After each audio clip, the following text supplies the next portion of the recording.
Shalom, shalom, mes bien-aimés dans le Seigneur, shalom. Je suis le pasteur Ngassila Kibaya Roger, le pasteur de Aena Bruxelles. Je vous dis shalom. Aujourd'hui, nous sommes jeudi, comme d'habitude, pour écouter la parole de Dieu. En tout cas, soyez bénis là où vous êtes. Voilà, nous allons prier pour écouter la parole de Dieu. Merci, merci Jésus. Merci, Éternel des armées. Merci, le Tout-Puissant. Aujourd'hui, nous voulons écouter ta parole. Nous sommes jeudi. Voilà, nous sommes devant nos écrans, Seigneur. Nous sommes devant toi et que nous appelons ta présence soit au milieu de nous parce que nous voulons écouter ta parole. Seigneur, ta parole est esprit et nous voulons que tu nous fais comprendre ces Écritures. Voilà, parce que la Bible nous dit, nous ne vivons pas seulement du pain, mais de la parole qui sort de ta bouche. Cher Éternel, merci pour ta présence au milieu de nous. Merci pour nous parler. Nous détruisons tout le plan, tous les pièges de l'ennemi par les noms puissants de Jésus. Seigneur, nous donnons accès à ton esprit. Soyez bénis au milieu de nous, au nom puissant de Jésus. Amen. Voilà, mes bien-aimés dans le Seigneur. Excusez-moi. Aujourd'hui, nous allons parler des conséquences de la désobéissance. Alors, nous allons essayer de décortiquer cette parole, ce message d'aujourd'hui. Voilà, alors nous allons vite lire Josué chapitre 7, 10 à 14. Alors, je vais lire Josué chapitre 7, versets 10 à 14. Alors, je vais lire. L'Éternel dit à Josué, « Lève-toi, pourquoi restes-tu ainsi couché sur ton visage ? Israël a péché, ils ont transgressé mon alliance que je leur ai prescrit, ils ont pris des choses dévouées par interdit. Et ils ont dérobé et ont dissimulé et ils ont caché parmi les bagages. » 12. Aussi les enfants d'Israël ne peuvent-ils résister à leurs ennemis? Ils tourneront le dos devant leurs ennemis, car ils sont sous l'interdit. Je ne serai plus avec vous si vous ne détruisez pas l'interdit du milieu de vous. 13. Lève-toi, sanctifie le peuple. Tu diras, sanctifiez-vous pour demain, car ainsi parle l'Éternel, le Dieu d'Israël, il y a de l'interdit au milieu de toi, Israël. Tu ne pourras résister à tes ennemis, jusqu'à ce que vous ayez ôté l'interdit du milieu de vous. 14. Vous vous approchez le matin selon vos tribus, et la tribu qui désignera l'Éternel s'approchera par famille, et la famille désignera l'Éternel s'approchera par maison. Voilà, excusez-moi. Et la maison qui désignera l'Éternel s'approchera par homme. Voilà. Alors, nous allons essayer un peu de voir quelle est le pensée de Dieu dans ce message. En tout cas, mes bien-aimés, soyez bénis là où vous êtes. Que Dieu, Éternel des armées, vous bénisse. Voilà, par rapport à ces messages, nous voulons voir le comportement d'Akan. D'Akan, si vous lisez bien jusqu'à la fin, vous allez voir quel était le comportement d'Akan parmi les enfants d'Israël. Alors nous allons voir ces comportements. Qu'est-ce qui a amené dans les groupes parmi les enfants d'Israël. Mais pour commencer, je voulais vous dire que, vous savez, il y a deux sortes de péchés. Il y a des sortes de péchés. Il y a les péchés que Dieu peut pardonner. Et il y a les péchés que Dieu ne peut pas pardonner. Ça étant que chrétien, ça étant qu'un enfant de Dieu, il faut que ça soit dans notre vie. Il faut que nous le comprenions. Parce que Dieu a été mort sur la croix à cause de nos péchés. Il nous a racheté de la mort, de la souffrance, Jésus, Dieu a donné son Fils unique. Et son Fils unique est venu sur cette terre. Il nous a rachetés dans nos malheurs. Vous voyez? Et maintenant, Dieu a horreur. Dieu ne veut pas qu'étant qu'un enfant de Dieu, que nous puissions toucher au péché. Que nous puissions, que tu puisses obéir à Dieu. Nous allons voir comment Akan était désobéissant par rapport aux interdits de Dieu, par rapport à ce que Dieu ne voulait pas que les enfants d'Israël touchent. Il faut savoir qu'en tant qu'un enfant de Dieu, étant qu'un enfant de Dieu, et béni dans le Seigneur, alléluia, donc il y a des interdits dans ta vie. Voilà, il y a des interdits. Il y a ce que la parole a dit, tu peux toucher. Il y a ce que la parole de Dieu a dit, tu ne peux pas toucher. Sinon, ça ne sert à rien que Dieu était mort sur la croix. Sinon, ça ne sert à rien, voilà, la façon dont il était cloué, il était tabassé. C'était à cause de nos péchés, à cause de nos mal, que le Seigneur a été mort sur la croix. Vous voyez? De les choses qui nous séparent de Dieu, il n'y a pas deux, il n'y a pas trois. Les choses qui te séparent avec ton Dieu, il n'y a pas deux, il n'y a pas trois.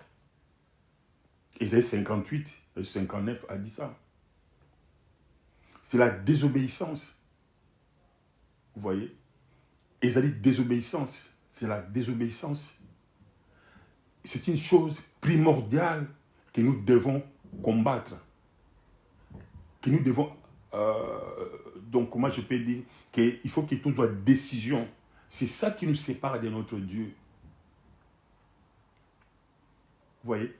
C'est-à-dire qu'il faut savoir qu'il y a d'autres péchés, que Dieu, Dieu ne peut pas pardonner. On a des péchés involontaires. Les péchés involontaires aussi, ça existe.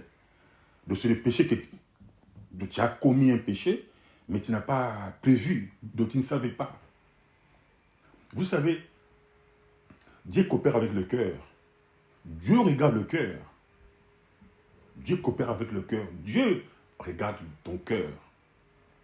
Dieu sait comment nous pensons. La Bible nous dit qu'ils sont de nos cœurs jusqu'au rein. Dieu sait comment nous pensons. Dieu sait comment nous réfléchissons. Tout est au contrôle de notre Dieu. Tous nos cœurs sont au contrôle de notre Dieu. Mais béni dans le Seigneur. C'est pourquoi Dieu a dit que dans les derniers jours, il y aura beaucoup qui vont pleurer. Ils diront que Seigneur, est-ce que nous n'avons pas, on ne t'a pas servi? On a prêché la bonne nouvelle. Et le Seigneur leur dira, vous étiez des mauvais serviteurs.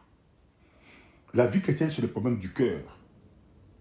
Dieu sonde nos cœurs. Dieu regarde nos cœurs.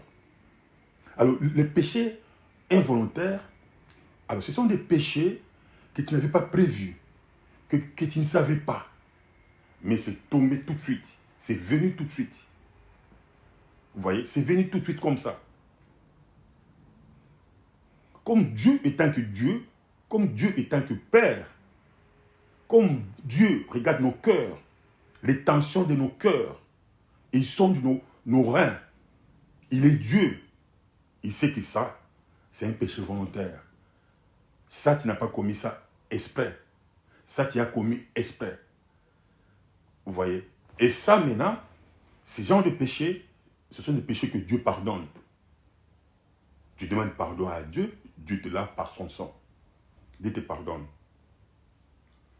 Et il faut savoir aussi, il y a d'autres péchés que notre Seigneur Dieu ne peut pas pardonner. Il faut les savoir que notre Dieu, ton Dieu, notre papa, c'est comme à la maison. C'est comme toi et tes enfants à la maison. Tu as donné des interdits à la maison. Tu as expliqué et tu as réexpliqué à tes enfants que ça, on ne peut pas, que ça, on ne peut pas. Si tu touches à ça, ça peut t'amener à des difficultés. Si tu touches à ça, ça peut nous amener à des problèmes. Tu as expliqué à tes enfants. Donc, tes enfants ont déjà connaissance de ce que tu as demandé comme interdit. Vous voyez? Donc, il y a des péchés que Dieu ne peut pas pardonner. Ça, il faut le savoir. Les péchés volontaires. Alors, les péchés volontaires, ce sont des péchés que tu connais bien que c'est mal. Tu connais que la Bible nous interdit. Tu connais bien que la Bible nous interdit. Tu lis la Bible et tu le lis et tu le lis et tu le connais très bien. Mais quand même tu le fais. Ça, Dieu ne peut pas pardonner. Vous voyez, ça, Dieu ne peut pas pardonner. Exemple, l'adultère. Bon, il y en a beaucoup, hein. Il y a l'adultère, les vols, vous voyez, etc. Donc ça, tu connais que c'est mal. Mais quand même, tu le fais. Et quand tu le fais, tu prépares, quoi. Tu te prépares pour aller le faire. Exemple, l'adultère. Vous voyez, tu te prépares bien pour aller à l'hôtel, tu te prépares. Consciemment, tu sais que ça, la Bible nous interdit. Mais tu te prépares pour aller le faire. Tu entres dans l'hôtel et tu enlèves les habits. Tu es consciemment, tu enlèves les habits. Donc ce sont des péchés que Dieu ne pardonne pas. Et tant qu'il y a un enfant de Dieu, et tant que des chrétiens, il faut savoir toutes ces choses-là. Vous voyez? Ça, il n'y a pas de pardon. Ça, tu vas subir les conséquences de ce que tu as fait. Vous voyez? C'est comme un homme ou bien une femme. Un homme ou bien une femme. Il est marié ou bien il n'est pas marié. Il est célibataire. Mais il sait que, voilà, donc je ne peux pas faire l'adultère, je ne peux pas commettre l'adultère ou bien je ne sais pas quoi. Parce que la Bible nous interdit. Mais quand même, tu l'as fait. Vous voyez? Et demain, tu as le sida. Donc, c'est-à-dire que, tu te racontes que non, je suis malade. Et tu demandes pardon à Dieu. Mais tu auras les conséquences de ce que tu as fait. Qui va t'amener à la mort. Vous voyez? Dieu te pardonne, mais tu auras les conséquences. C'est-à-dire que le péché volontaire nous amène aux conséquences de nos situations. Bon, nous allons lire à Hébreux. Hébreux chapitre 10. Chapitre 10, verset 26. Alors je vais lire Hébreux, chapitre 10, verset 26. Je lis. Car si nous péchons volontairement, après avoir reçu la connaissance de la vérité, il ne reste plus de sacrifice pour les péchés. 27. Mais une attente terrible du jugement et l'ardeur d'un feu qui dévorera ses rebelles. Voilà. Vous voyez? C'est-à-dire que le péché volontaire, le péché que tu connais que ça c'est un péché et que tu le fais, tu auras les conséquences. Tu auras les conséquences. Vous voyez? Donc l'obéissance à la parole de Dieu, c'est primordial devant notre Seigneur. Et tant que chrétien, si l'obéissance n'est pas au centre de ta vie, de ton cœur, on aura tous des difficultés. C'est pourquoi vous voyez dans ce monde, malgré nous sommes des chrétiens, malgré nous partons à l'église, malgré nous chantons, malgré nous prions, mais il y a des choses qui ne changent pas dans nos vies, dans nos maisons. Il y a des choses qui ne évoluent pas. La Bible nous dit qu'il y aura une différence entre ceux qui m'invoquent et ceux qui ne m'invoquent pas. Donc, cela veut dire qu'il y a une différence entre les chrétiens et les païens. Mais si vous regardez bien, les choses que les païens vivent, ce sont des choses que nous, étant chrétiens aussi, nous vivons. Les problèmes, les difficultés, les maladies que les chrétiens vivent, c'est la même chose que nous vivons. Il n'y a pas de différence. Par là, j'ai compris que aller à l'église, c'est bien. Chanter, c'est bien. Mais tout le monde va à l'église. Même les sorciers vont à l'église. L'église, c'est comme un hôpital. Tout le monde vient avec ses problèmes, ses difficultés, ses maladies. Mais ça ne définit pas que quand tu viens à l'église, tu vas aller au ciel. Ça ne définit pas que tu es sauvé. Mais ce qui est important aux yeux de notre Dieu, c'est c'est l'obéissance. L'obéissance. Ce qui fait la différence d'être un chrétien, c'est l'obéissance.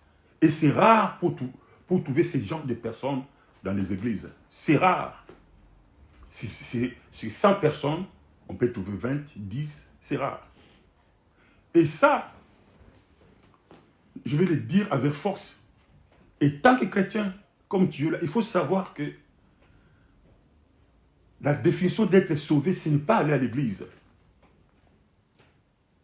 La définition d'être sauvé, ce n'est pas chanter. C'est bien. D'aller à l'église, c'est bien. Je n'ai pas dit que c'est mal. Non. Aller à l'église, c'est bien. Chanter aussi, c'est bien. Faire les œuvres de Dieu, c'est bien. Parce que si on ne fait pas, personne ne le fera. Mais il faut aller plus loin. Ça ne définit pas que tu es sauvé. Être sauvé, il faut se débarrasser de l'ancien comportement. La Bible nous dit, si quelqu'un est à Christ, il est devenu une nouvelle créature. Les choses anciennes passent et toutes choses deviennent nouvelles. Vous voyez? Ce qui définit un chrétien, c'est l'obéissance de la parole de Dieu. C'est changement de vie, changement de comportement. C'est ça qui définit une personne, un chrétien, un enfant de Dieu, un fils de Dieu, une fille de Dieu. Ça, nous devons le savoir. Nous devons l'inculquer dans notre tête, dans notre vie. Parce que la vie chrétienne, c'est le problème du cœur. Dieu sonde nos cœurs. Dieu regarde nos cœurs. Quel amour que nous avons envers lui.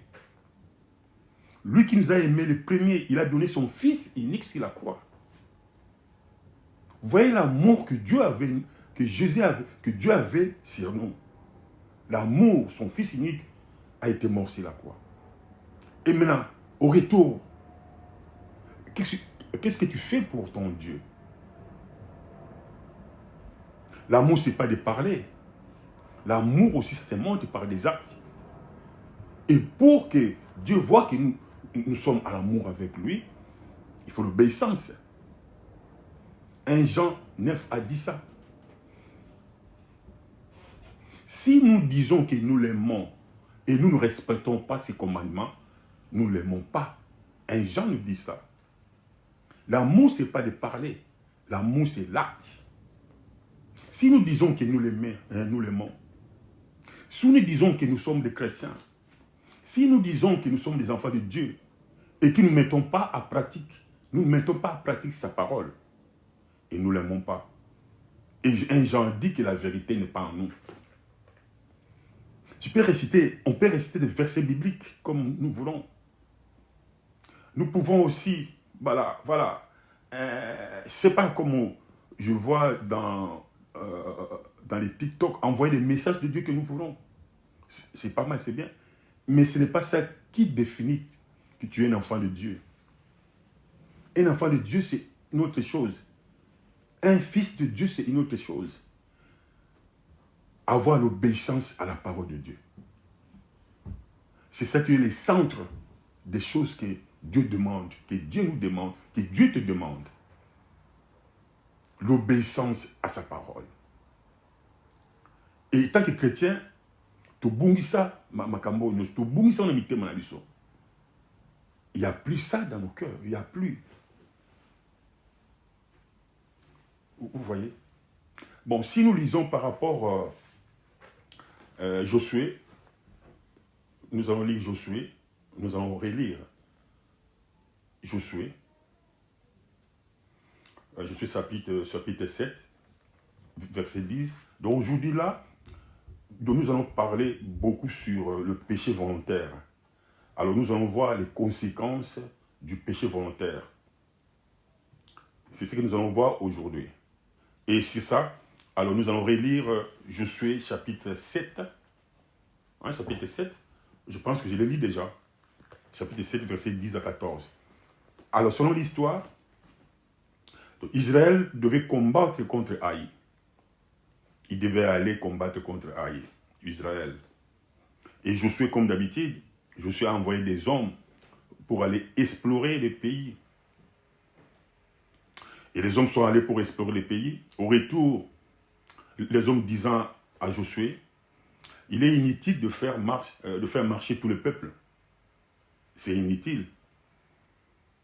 2 à 3 000 hommes suffisent pour battre Haï. Car c'est un tout petit pays. Et il ne donne pas la fatigue à tout le peuple. Parce qu'avec 2 000 personnes, avec 3 000 personnes, nous allons battre Haï. Parce que c'est un tout petit pays. Alors Josué, qu'est-ce qu'il a fait? Josué a préparé 3 000 hommes pour aller combattre contre Haï. 3 000 hommes. Vous voyez? Alors maintenant, 3 000 hommes, 3 000 Israéliens sont partis. Mais écoutez bien, les gens de Haï l'ont tué. Environ 36 hommes. Et Josué déchira ses vêtements. Josué a commencé à pleurer à Dieu. Josué voulait savoir pourquoi. Nous avons notre Dieu. Dieu est avec nous. Dieu marche avec nous. Mais pourquoi? Comment Haï, un tout petit pays, nous a tués, nous a chassés?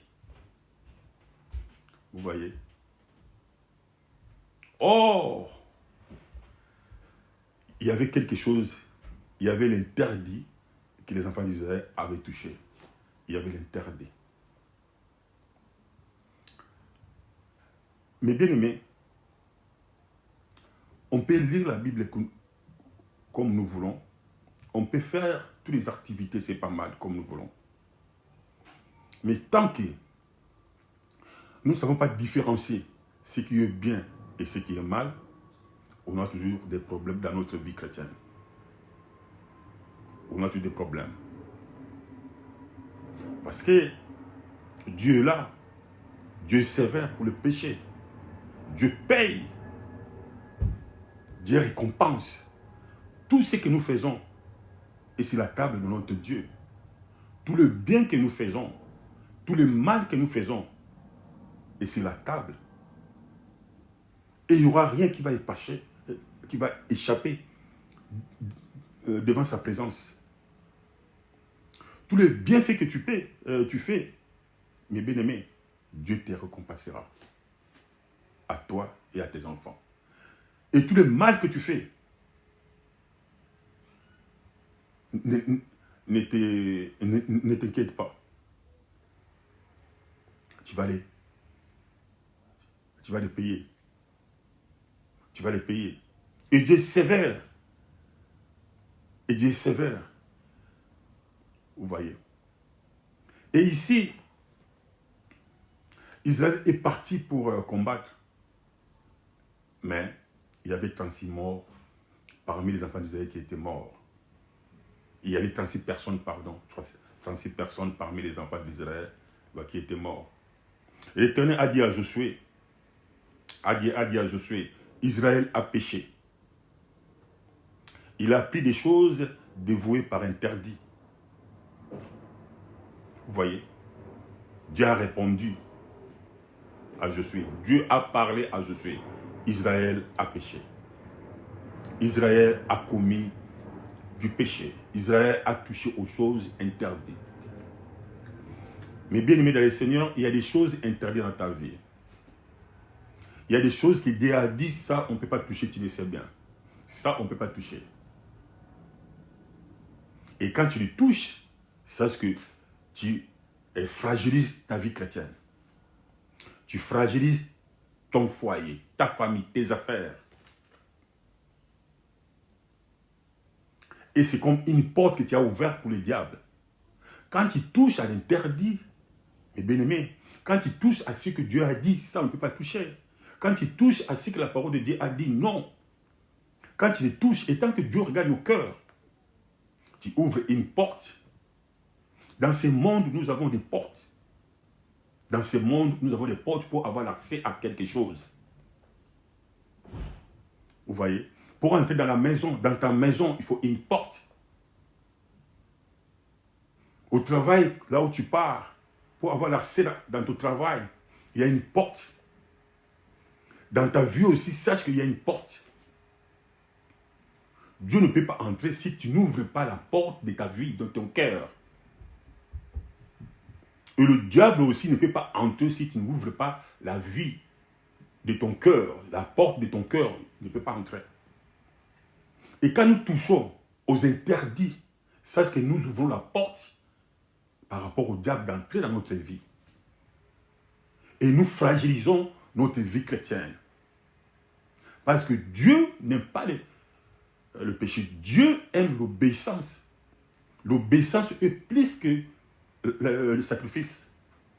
Tu peux faire des sacrifices comme tu veux. Oui, tu peux faire des sacrifices, des dons à l'église. Même si c'est toi qui soutiens ton pasteur, tu peux le faire, c'est pas mal. Hein? Tu es en train de s'aimer, c'est pas mal, tu peux le faire. Mais ça ne définit pas ton entrée au royaume de Dieu. Ça ne te donne pas l'accès au royaume. L'accès au royaume, c'est l'obéissance. Il faut le mettre en grand caractère, l'obéissance à la parole de Dieu. Vous voyez, c'est l'obéissance à la parole de Dieu. La désobéissance au commandement de Dieu entraîne des conséquences inévitables dans notre vie. Il y a des conséquences inévitables dans notre vie si nous désobéissons à Dieu. C'est comme ça. Et quand nous péchons, nous ouvrons. Quand nous péchons, nous ouvrons ou nous exposons notre vie chrétienne. Quand tu pêches, tu ouvres la porte pour ton foyer. Tu ouvres la porte pour que le diable entre dans ta vie, dans ton foyer. Tu fragilises ton foyer, tes enfants.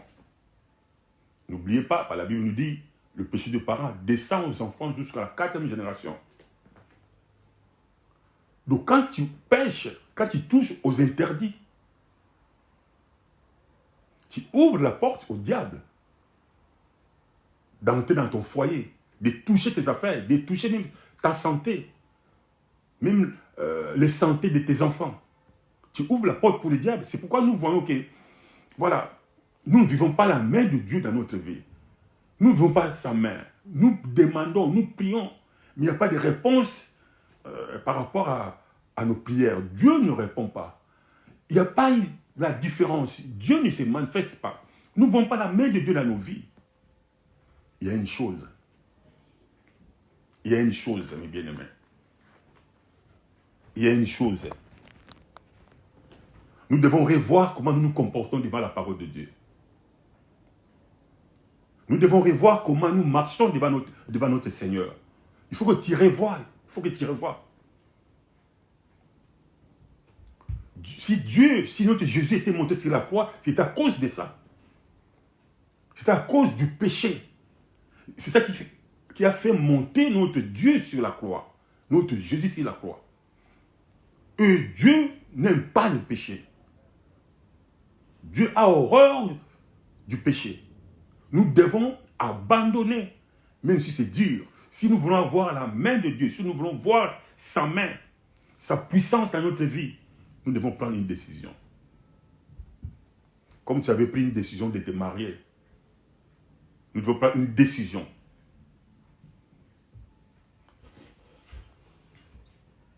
La Bible nous dit que c'est terrible de tomber entre les mains de notre Dieu.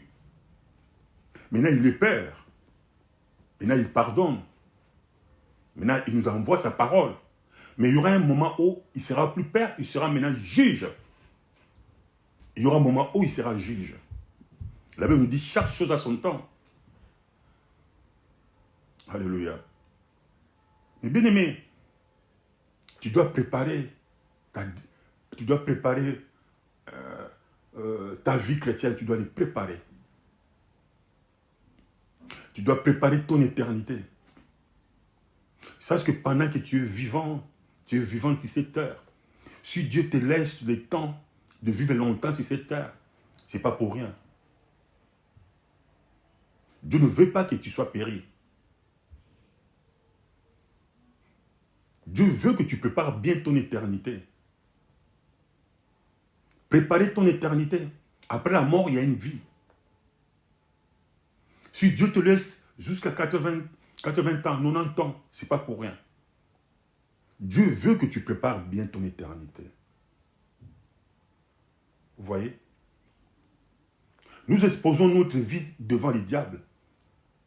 Nous ouvrons la porte devant le diable. Quand il y a la désobéissance dans notre vie, nous ouvrons la porte devant les diables.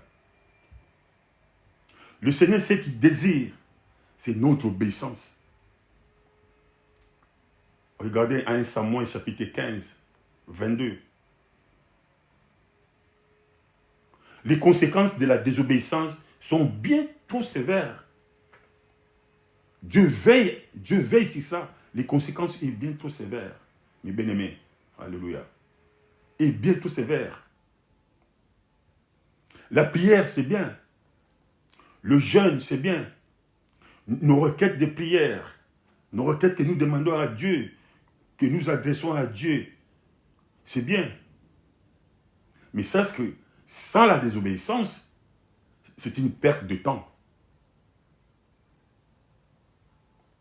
Mes bien-aimés, alléluia. C'est une perte de temps si l'on ne traite pas la question du péché. Vous voyez? Être triste, parfois tu t'assis, tu es là triste, tu es un chrétien, tu te demandes, tu es un enfant de Dieu, voilà, tu as des activités à l'église, tu le fais très bien, avec amour, mais tu poses des questions, mais pourquoi ça ne marche pas? Pourquoi ça ne marche pas? Mais pourquoi je ne vois pas la main de Dieu? Pourquoi je suis malade, mais pourquoi ça ne change pas? Or, ta vie, tu t'es donné à l'église. Vous voyez? Tout ça, ce n'est pas la solution. C'est bien, hein, c'est pas mal. C'est très bien. Mais ça ne suffit pas, tout ça. C'est ta repentance. C'est la repentance que le Seigneur nous demande. La repentance, le changement de ton cœur. Le changement de ta vie. Si nous vivons dans les péchés, nous ouvrons une porte où nous donnons l'accès au diable de toucher nos vies, de toucher nos santé, nos biens, nos enfants. Si nous vivons, si nous ne faisons pas attention à ce qui est bien et à ce qui n'est pas bien, si nous vivons comme on dit à Lingala, comme ça, olé, olé, alors nous ouvrons la porte pour les diables. Parce que le péché, il faut le savoir, le péché, c'est une porte pour les diables.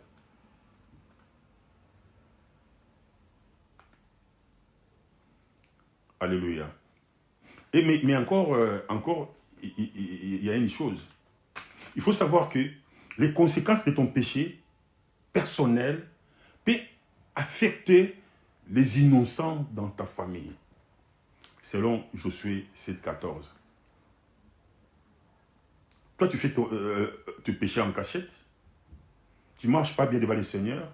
Mais sache que ça peut aussi affecter aussi les innocents de ta famille, dans ton foyer. Mais regardons le cas d'Akan. Josué chapitre 7, verset 10 à 14. C'est Akan qui avait péché. C'est lui qui avait volé et caché. Mais c'est Israël tout entier qui était battu. Il y avait même 36 personnes parmi les enfants d'Israël qui étaient morts. Qui étaient mortes, pardon. Vous voyez? C'est pourquoi la mort est entrée dans notre foyer. C'est pourquoi la mort est entrée dans notre famille. Parce que nous, étant que responsables, nous, étant que sentinelles, nous touchons à des interdits. Nous touchons à ce que Dieu a dit non. Nous touchons à ce que la parole dit non. Manque d'obéir à Dieu peut entraîner la mort dans ta famille. Manque d'obéir à Dieu. Toi-même, tu n'obéis pas à Dieu. Toi, un homme, toi, une femme, tu n'obéis pas à Dieu. Mais ce n'est pas tes enfants. Mais pourquoi la mort est entrée dans ta maison? Pourquoi la mort a touché tes enfants? Vous voyez? Cela veut dire que ton péché personnel peut entraîner la mort dans ta famille. Peut toucher les innocents, qui est tes enfants, qui est tes affaires, qui est tes biens. Parce qu'ici, c'est Akan qui avait péché. Ce n'est pas tous les enfants d'Israël. Mais la mort est entrée parmi les enfants d'Israël. La mort peut entrer dans ta maison si tu ne fais pas attention à la parole de Dieu. Si tu n'obéis pas à la parole de Dieu, la mort peut entrer dans la vie de tes enfants. La mort peut entrer dans tes affaires. La mort peut entrer dans ton foyer. La mort peut entrer dans ton travail. Si tu n'obéis pas à la parole de Dieu, Dieu peut frapper tout ce que tu as. Manque d'obéir à Dieu peut entraîner la mort dans notre famille. Peut entraîner la mort, la souffrance dans ta famille. Peut entraîner les échecs dans tout ce que tu fais. Vous voyez, c'est ça le problème. Tu ne peux pas changer la situation de ta famille, de ton foyer, de ta vie, si tu ne prends pas une décision d'abandonner le péché. La vie chrétienne, mes bien-aimés, c'est une question de décision. Ce n'est pas facile, mais le Saint-Esprit est là. C'est une question de décision. Et si jusqu'à aujourd'hui, tu n'as pas encore pris la décision, mes bien-aimés, alléluia, tu es obligé de revoir ta vie et prendre une décision. Tant que tu ne prends pas une décision de tout abandonner, tu ne verras jamais la main de Dieu sur toi. Et d'ailleurs, bientôt, Jésus revient. Si tu ne prends pas une décision de suivre Jésus dans la vérité, comme il dit, je suis la vérité. Tu ne suis pas Jésus dans la vérité, tu ne verras rien du tout dans ta vie. La vie chrétienne ne s'arrête pas seulement à aller à l'église, de chanter, de prêcher. C'est bien, mais ça ne s'arrête pas là. C'est encore plus loin. Il faut entrer dans les profondeurs pour voir la puissance de Dieu, comme Jésus avait demandé à Pierre. Jeter le filet dans les profondeurs. C'est là où il y a des poissons. Il faut que nous entrons dans les profondeurs de la parole de Dieu. Il faut que nous entrons dans la parole de Dieu. Il faut que tout fan dans les lobananzambe. C'est là où nous allons voir la main de Dieu, la puissance de Dieu. Les solutions à nos problèmes.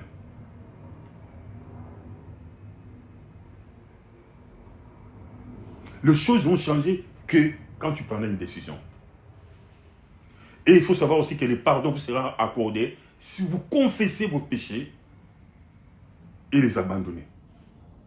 Si tu confesses tes péchés et les abandonner, là le pardon sera accordé. Tu prends une décision d'abord d'abandonner parce que nous les enfants de Dieu, nous croyons que c'est comme à la mode, hein, c'est comme à la mode. Nous croyons que voilà, prier, c'est voilà, avoir l'air d'un, je sais pas, l'air d'un pasteur, je sais pas, d'un sango, voilà. Avoir la Bible à la main, voilà, je sais pas. Avoir une démarche là un peu spéciale, bon, je sais pas. Vous voyez, prier ou bien être chrétien, c'est tout le temps aller à l'église. Voilà, c'est bien, c'est pas mal. Nous croyons que ça suffit comme ça. Nous croyons que voilà, avoir des activités à l'église, c'est ça qui définit notre chrétienté. Nous nous arrêtons seulement à ça. Ce n'est pas ça. Alors nous ne faisons pas attention aux choses qui sont interdites et aux choses qui ne sont pas interdites. Et tant que Dieu regarde nos cœurs, nous dit aujourd'hui, nous devons revoir notre vie chrétienne. Nous devons le revoir. Tu dois revoir comment tu vis ta vie chrétienne. Tu vas revoir comment tu marches devant ton Seigneur. Dieu t'aime beaucoup. Si ce genre de paroles, Dieu nous donne, c'est qu'il t'aime beaucoup. Dieu a besoin de toi. Il veut faire quelque chose dans ta vie. Il veut changer ta vie. Il veut transformer ta vie. Mais Dieu te demande d'obéissance, de prendre une décision.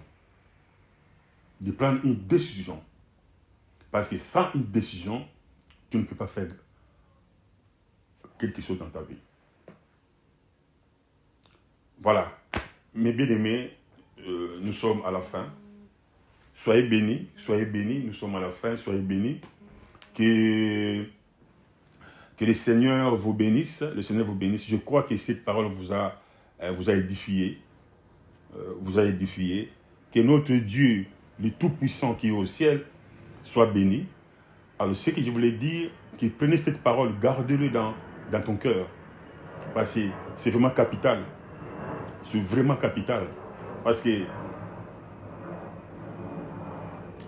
dans la Bible, dans toute la Bible, si nous voyons, selon moi, dans la Bible, si nous voyons la Bible, je vois qu'il y a des choses capitales que nous ne devons pas rater, que nous devons nous devons comme il en d'autres nations. Il y a des choses capitales. Il y a l'amour de Dieu. Dans l'amour de Dieu, quand tu aimes quelqu'un, tu ne peux pas le faire mal. Si tu aimes quelqu'un, tu ne peux pas le désobéir. L'amour. Le problème que nous avons en tant que chrétiens, nous disons que nous aimons Dieu, mais au fond de nous, cet amour ne se manifeste pas. Parce que si nous disons que nous aimons Dieu, si réellement nous aimons Dieu, toi et moi, nous allons abandonner le mal. Nous allons aimer notre Dieu par rapport à la parole de Dieu, obéir à sa parole. Parce que l'amour, c'est aussi l'obéissance. L'amour, c'est aussi l'obéissance. Dieu nous a aimés, Dieu a donné son Fils unique. Et toi, au retour, qu'est-ce que tu fais? Et Dieu ne te demande pas de grandes choses. C'est l'obéissance à sa parole. C'est ça qui va montrer notre amour envers Dieu. L'obéissance aux interdits. Abandonner les interdits. Prendre une décision d'abandonner. C'est ça qui montre notre obéissance devant notre Seigneur.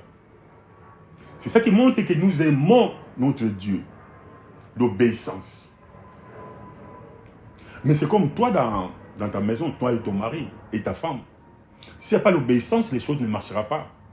S'il n'y a pas l'obéissance, les choses seront détruites à la maison. L'obéissance, c'est capital dans notre vie. L'amour de Dieu. L'amour. Soyez bénis, mes bien-aimés. Que Dieu vous bénisse. Que Dieu nous donne la grâce de comprendre cette parole.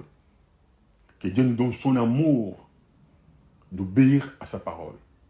Voilà. Et maintenant, nous allons entrer dans la prière. Mais bien aimés dans le Seigneur, comme je l'ai dit, alors nous allons prier.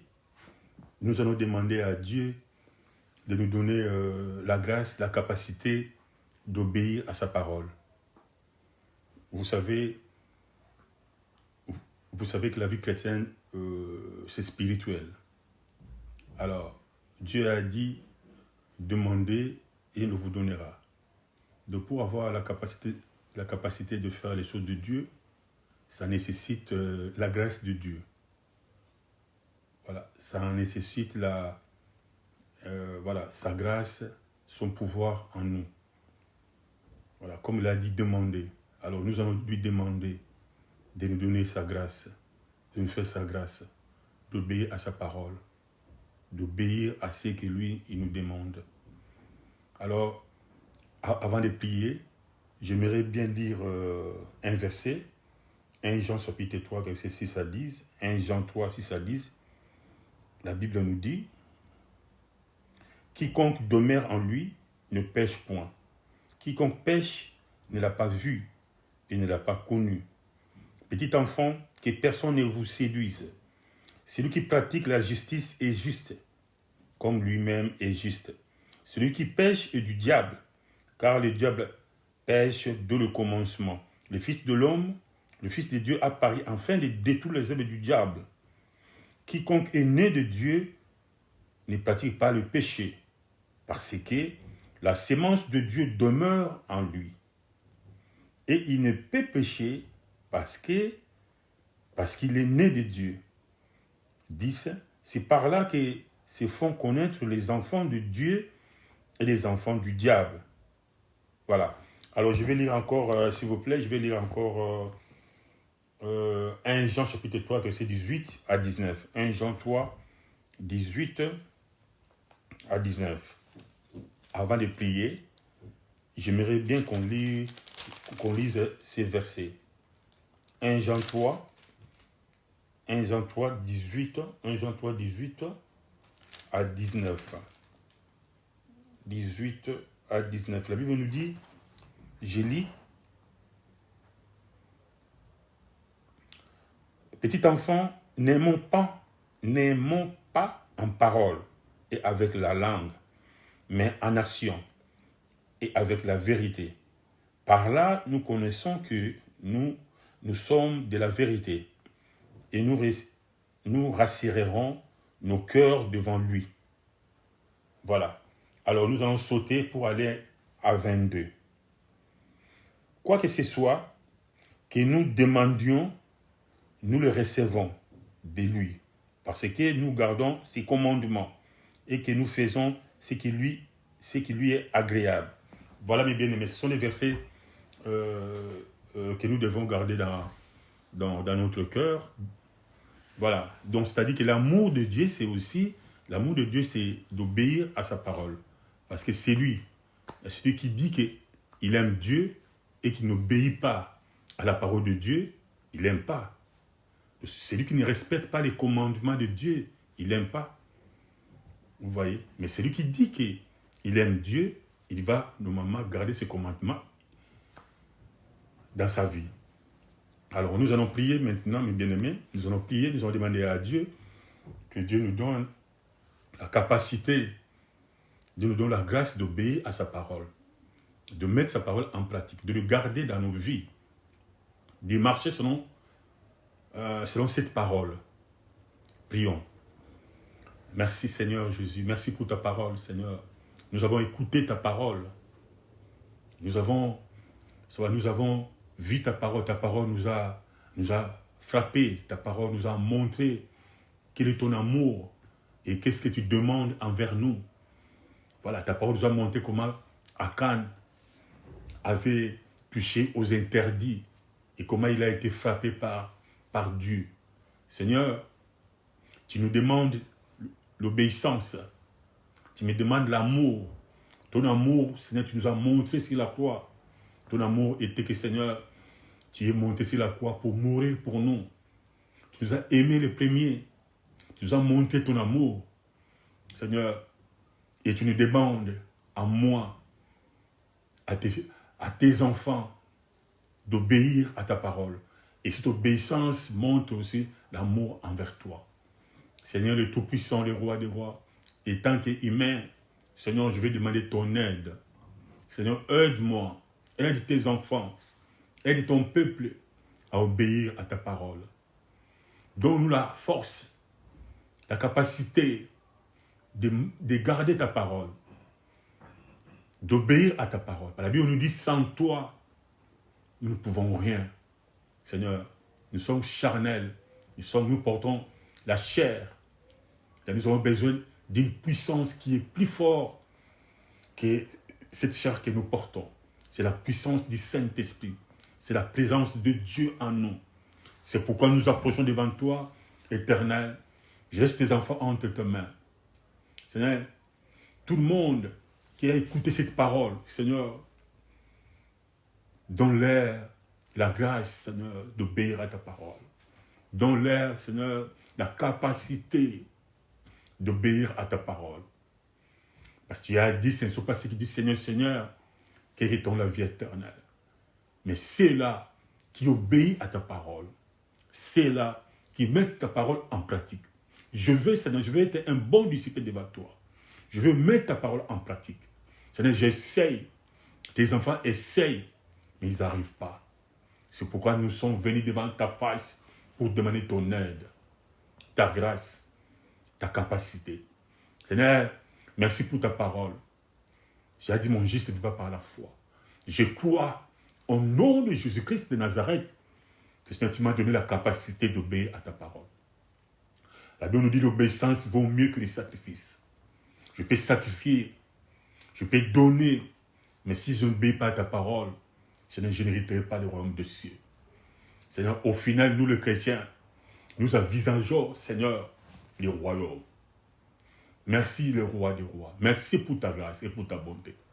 Je crois, Seigneur, tu me donnes la capacité, la grâce d'obéir, de marcher, Seigneur, ta parole.